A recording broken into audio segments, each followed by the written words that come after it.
Welcome back to the marvelous misadventures of the eccentric time traveler, who is so alien that when he sits down for a meal, he listens to a glass of water, and who dreads dinner with the Queen. His first adventure takes him to Scotland, where there have been strange disappearances, people acting odd, and the destruction of several oil rigs out on the North Atlantic. So, the Doctor, Sarah, and the, as it turns out, Scottish Brigadier try to figure out what's going on.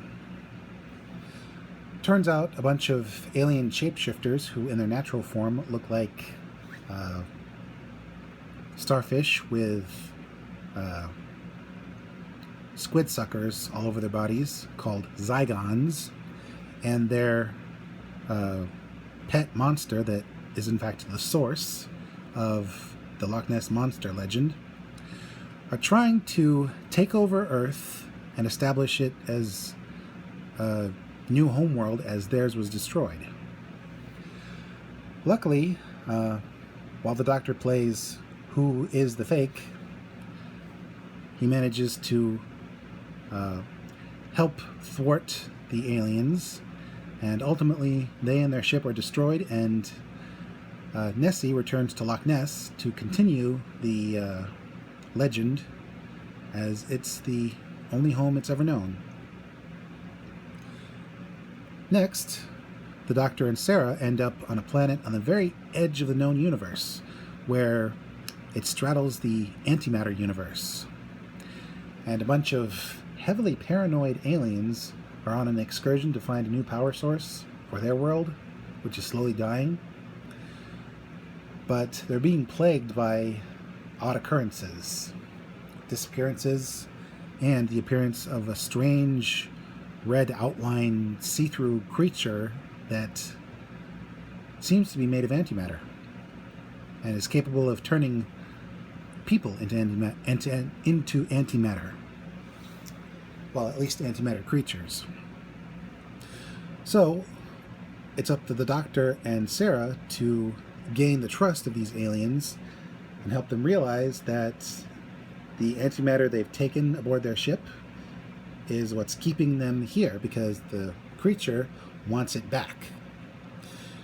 And despite the fact that they are hindered by a scientist who's desperate to prove that he can use antimatter as a power source, and almost gets himself and everyone else killed, the Doctor manages to get the antimatter returned, and so everyone can leave and ultimately save the day.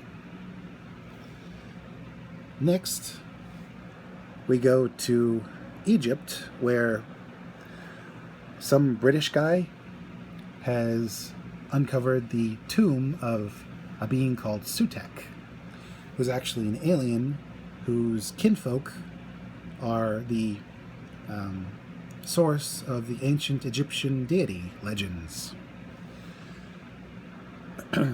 Ultimately, the poor guy gets taken over and used as a servant, killing off the previous servant who wore a fez that was way too cool for him, because there could only be one servant of Sutek. And in comes the Doctor and Sarah at a time before Unit HQ was there. Turns out it was built on the ruins of the building that's there now, which is the home of this scientist turned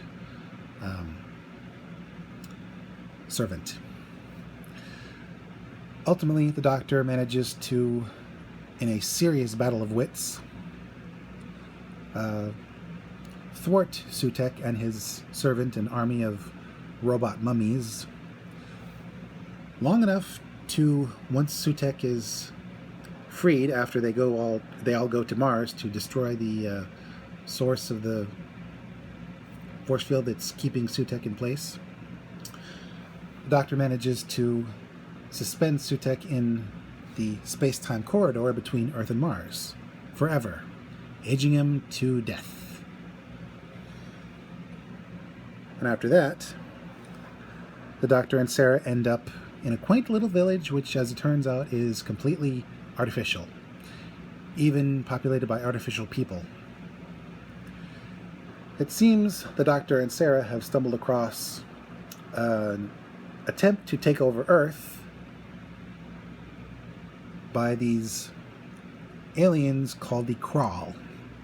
They look like wrinkly Sontarans, and their mannerisms are very Dalek-like, especially their treatment of humans. And they have an army of androids who intend to replace certain key people so the Crawl can take over Earth and use it to live as their homeworld was destroyed. They even have brainwashed a human astronaut who was thought lost in space into helping them. Luckily, the Doctor has played this game before, so once again he plays who is the fake, and ultimately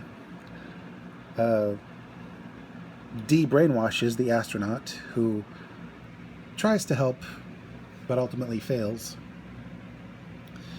and ultimately the Doctor thwarts the Crawl from releasing a virus that would kill all humans on Earth, leaving the planet suitable for habitation. Not today, Mr. Crawl, not today. And after that, the Doctor and Sarah end up being pulled to the planet, or I should say the moon of Karn, which is not too far from Gallifrey, actually. So the Doctor is a stone's throw from home. Only Karn has become sort of a battlefield. There are two factions. One is the Sisterhood of Karn. Basically, they're like nuns, but they work with some kind of magic, and they tend to this eternal flame, which is a naturally occurring fire source, which, through a chemical reaction with the surrounding rocks, produces a life-giving elixir which has kept them alive, and sometimes helps the Time Lords when they can't regenerate. Unfortunately, the flame is slowly dying, and the Sisterhood can't figure out why, because they eschew all science in favor of mysticism. Luckily, the Doctor figures out that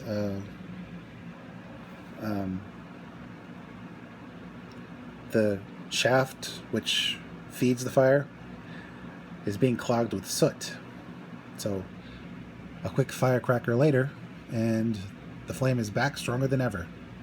And now it's producing elixir, which actually can be artificially created, but it's too dangerous a tool and could fall into the wrong hands, so it's best left under the care of the Sisters of Karn. Meanwhile, the other faction is this crazy Frankenstein-like scientist who wants to build a body for this Time Lord psychopath called Morbius. He's already got everything he needs except a head, which eventually the scientist cobbles together from a failed plastic jar attempt. And his assistant is a mongoloid with a hook for a hand because, unbeknownst to him, the scientist took the hand to give to Morbius, so I guess he can flip people off, because his other hand is a crab claw. Ultimately, when the Doctor finds out the scientist's plan, he, with a bit of help from the Sisterhood of Karn, managed to thwart the scientist and chase Morbius off a cliff. But the Doctor is grievously injured by Morbius, and he seems to be having trouble regenerating, so The leader of the Sisterhood, a very old female who witnessed Morbius's original execution. See, the Time Lords had to execute him because he was a jerk.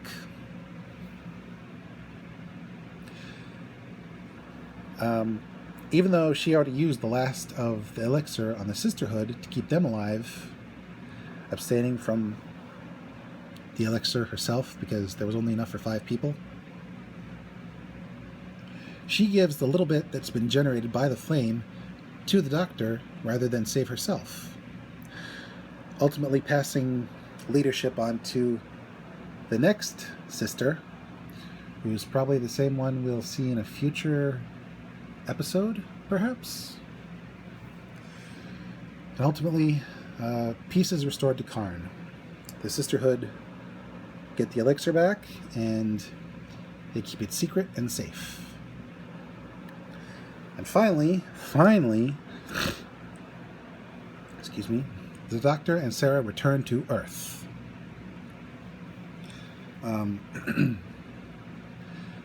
Only right from the off, they have to go to Antarctica. No, scratch that. The North Pole. They have to go to the North Pole. Well, one of the poles. Basically wherever it's cold.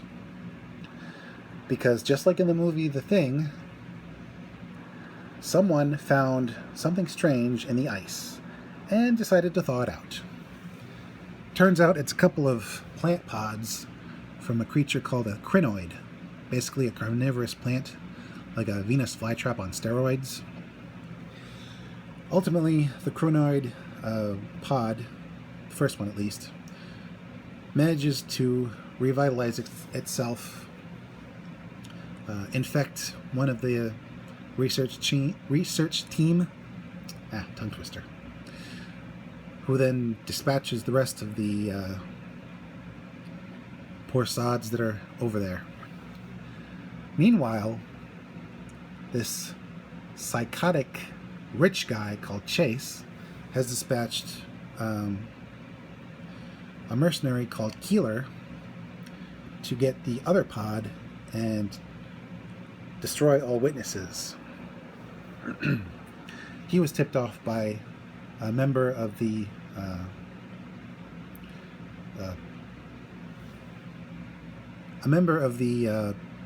bureaucracy in Britain who specializes in plants. The ecology department, I believe they're called. Mainly because he wanted money. Oh, don't worry, we'll see him again later. And so the Doctor and Sarah have to make a beeline from the Arctic to Britain in order to stop Chase from causing plant Armageddon, because the Doctor says when a crinoid ends up on a world, all animal life is extinguished. Yeah, SF Debris had that wrong. It was animal life only. So everyone's going to have a bad time if the second seed germinates.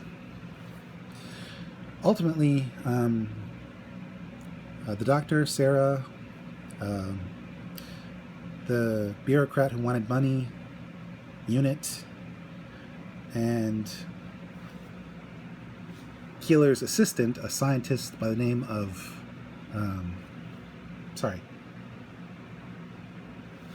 Actually, come to think of it, I got that wrong earlier. Keeler is the name of the scientist who is in charge of helping the plant germinate, even though he's kind of a dork. And Scarby is the mercenary. Scarby is a bad dude, because apparently he believes in self-sufficiency and being a jerk to everyone else. So, yeah. Ultimately, the seed germinates, infects Keeler. Keeler kills a bunch of people, takes over plants around the building, and people in town start dying. So, ultimately, the bureaucrat and Scarby realize the error of their ways, but that doesn't save them from being killed by the plants. Also, this is one of the more violent episodes because Chase has a compost grinder that he likes to feed people into, which is ultimately his fate and the fate of one of the unit officers that try to help the Doctor. The Krynoid ultimately turns into a kaiju and menaces the house in which they're all convalescing, and it's up to the unit to take the monstrous Krynoid out in order to stop the plants from taking over the world and stopping the Krynoid itself from germinating more seeds. Ultimately, it's successful, but there's a lot of death in this episode.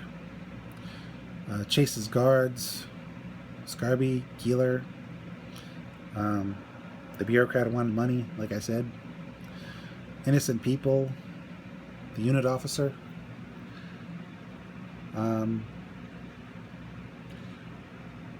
Luckily, the Doctor and Sarah get a chance to finally get a vacation after all the stuff they've been through.